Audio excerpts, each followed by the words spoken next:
Sarah Lattisaw is Managing Director of the U.S. program at RMI, former senior climate and energy official in the Biden White House. Great to have you on, Sarah. Great to see you. Drew Bond is sat next to Sarah. He is CEO of C3 Solutions, the conservative climate advocacy group, previously a senior advisor in the George W. Bush administration. Drew, great to see you too.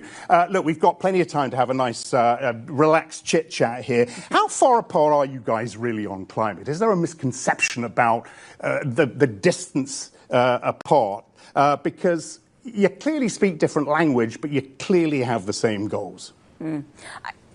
Go ahead, please. You go, Sarah. I actually don't think we're that far apart. We may have been further apart a few years ago when there was, and Drew and I, we've had these conversations for years, so it's convenient that we know a lot about what each other's think. But we could have been further apart a number of years ago. I think the fundamental thing that has changed is the real economy and the role of the type of solutions that we need to see to be able to bring down greenhouse gas emissions have actually become some of the mainstream solutions that all industry and players need to be able to do the things that they want to do anyway. And I think that has really been able to bring not just, sort of liberals and conservatives together, but just more business communities together, coalitions together to really think about how to advance the type of things that they want to be doing anyway in their business. What do you think, Drew? I mean, what would you disagree on with Sarah fundamentally here about this? In fact, when we spoke on the phone last week, Drew, you said, and I quote this administration could be the best thing to happen to climate, you said. Yes. You really believe that? I do. Why is that? Not because they have decided to take climate on as their headline banner. In fact, as you know, President Trump has been very critical of climate and the climate agenda. I think the reality is that ultimately what we need is more energy that's more abundant, more affordable, and as clean as possible. And that has to be within the realm of what is actually practical. And so what's holding the U.S. economy back from being even cleaner, and it is already the cleanest in the world, but what's holding us back is not actually more spending on innovation, although we support spending on innovation. It's actually permitting. It's the legal framework, the regulatory structure that is holding back our ability to build more small modular nuclear reactors, geothermal, hydro, solar, you name it. I mean, which is critical, of course. Those conversations need to happen. Where, Sarah, do you think are the opportunities with this Congress and this administration to move the process forward?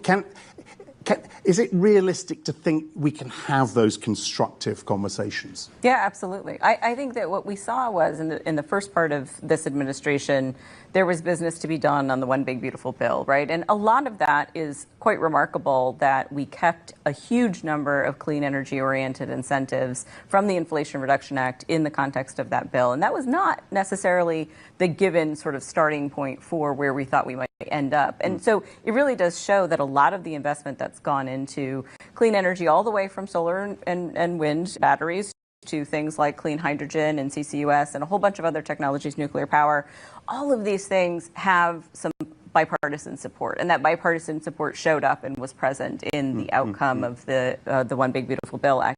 Now, I think Drew is absolutely correct. Sorry, we don't disagree. But the permitting reform is the next thing to get done. Both permitting reform and really taking a hard look at the electric power sector. We are, and I think the administration is right in this front, like we are in a position where we have an electricity crisis on our hands. Like we are going to stress the electric power grid in some pretty fundamental ways over the next few years. And it's very part and parcel of our national security that we make sure we address those issues. The Hill is trying to figure out what to do about that. It's very complex, obviously. It's both governed by the federal and state and local. But they're really trying hard, and it is a bipartisan agenda. It'll take some time, but I think that that's the possibility. That sounds pretty optimistic to me. Are you as optimistic in terms of the time frame of getting this done? I mean, and getting projects done. I mean, it takes a long time. What, 7, 8, 10 years? This needs to happen more quickly. It needs to happen way more quickly. I mean, the average time frame to deploy almost any technology, pick your favorite, is about 7 years. I say 7 to 10 to none at never. So, to give you, that's sort of the broader scale. But, to give you a specific example, like on the micro scale, I've talked to a small rural electric cooperative, right? They serve rural customers in Colorado. They literally want to replace an old line with a new line, not rebuilding anything. And they've had an application sitting at the BLM since late 2023 for approval. Like, that ought to be just an absolute yes. Notify the agency, we're going to do it, and we do it. That ought to take a month, not never. Yeah. And when we're talking about small modular nuclear reactors, or all of the technologies, frankly, in the United States are the cleanest, safest forms of technology, period. And we know the environmental possibilities and the externalities. We know what can and can't go wrong. We've got a lot of experience building and operating power plants. So it shouldn't have to be, let's apply and wait 7 years and litigate and all of that. I want to talk a little bit about what's going on here. I mentioned right at the top there, record participation, lots of events. There is an energy here. There is an optimism. There are valid reasons to be optimistic. But at the same time, an hour from now, the president's going to speak at the UN. I wonder, let me ask you this straight up, actually, Sarah, with that old hat on of yours. Could the US go so far as to withdraw from the UNFCCC, and what would that mean for the treaty? I mean, it certainly could. It's an option that's been on the table. It is a logistically, complicated thing to do. I think the question is, what would the impact be for the UNFCCC and the rest of the world? And I think what we're seeing is, while people would probably find that problematic from the U.S. perspective, the U.S. has always played a big and important leadership role in those conversations. It is a robust ecosystem of countries and companies around the world that are organized not just around the thing that I spend my time working on, which is the energy sector, but on agriculture and nature and all of the things that go along with this climate agenda. All of that stuff is going really, it's a very robust ecosystem of people with actions and activities. And so I do think it would be problematic, both fundamentally for the United States, right? We should not take ourselves out of tables where we want to have a conversation. That's not really what we need to do. It's not what the Trump administration did the first time around.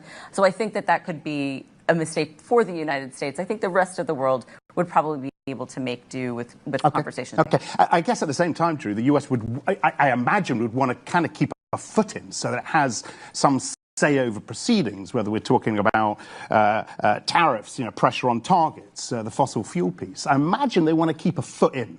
Yeah, I mean, I think, as Sarah said, I think we want to be at the table. I think it's important for us, even if we disagree with the overall agenda. And, look, the United States we've reduced our emissions 20% in 20 years. And that has been as a result of either being in or out of the Paris Agreement. Frankly, I think the Paris Agreement is sort of null and void in relation to the actual impact.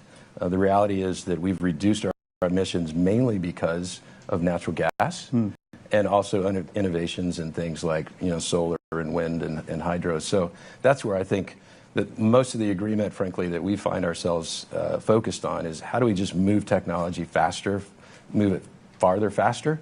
And it's important to be at the table. I mean, I think, look, we were talking earlier, we've been at a couple of COP, meetings. I think in my mind, the jury's out as to how effective those are, but I think they're definitely important for building relationships internationally. And those international relationships are key not only for climate, but also for our geopolitical position. Yeah. I want to finish up with a couple of questions related to U.S. companies and how they operate in a context like this. The first question is, you have China and Brazil stepping up as the U.S. pulls back. I mean, I know there's disappointment over the EU targets as well. We're going to speak with Teresa Ribera a little bit later on in the show. How U.S. companies should position in that context. They need to be thinking a little bit more out, I would imagine. Out meaning in relation to those other countries? Correct, yeah. I mean, I think, listen, what is the good news and the bad news story on climate is that clean energy technologies and the future direction of the energy system is now central to how countries think about the future of their economy. And China has done an amazing job producing a lot of clean energy technology and dropping the cost of those things. But what you see from Brazil to the United States to the Europeans to all other countries in the world is that they want to have a share in actually producing those technologies and selling them to the world as well. And so now there's like a geopolitical angle, not just about the COP negotiations, but actually about the positions that countries are taking in this massive transformation of the global economy. Yeah. And it'll be the single largest capital formation in the history of the world, right? So they should. I think think the world as well. And so now there's like a geopolitical angle, not just about the COP negotiations, but actually about the positions that countries are taking in this massive transformation of the global economy. And it'll be the single largest capital formation in the history of the world, right? So they should. I think this is how companies are starting to think in the midst of this, in the midst of tariffs, in the midst of control over local resourcing for the technologies you bring into your country. They need to be able to adjust in a very dynamic world. A similar final question to you, Drew. One piece of advice for the CEO of a Fortune 500 company trying to navigate climate strategy in this context, what would it be? Yeah, I mean, I think they have to focus on capital formation and supply chains and supply chain security. As we look geopolitically, I mean, China has got a lockhold on many of our early minerals and mining and processing all the way through to the manufacturing. So that's where I think we've got to be very smart about where we invest, who we invest with. We need to find more allies and strengthen our allies. Because, I mean, frankly, China, I mean, this is not news. China has been at this game for year after year after year in their 5-year strategic plans for the last 20 years saying, we're going to own these supply chains. We're going to command the world's respect. And so we've got to fight back on that. We fight back through economic reasons and ways by investing. Drew, Sarah, thank you so much for kicking off our show this morning. It's really been a fascinating discussion. Thanks very much to both of you.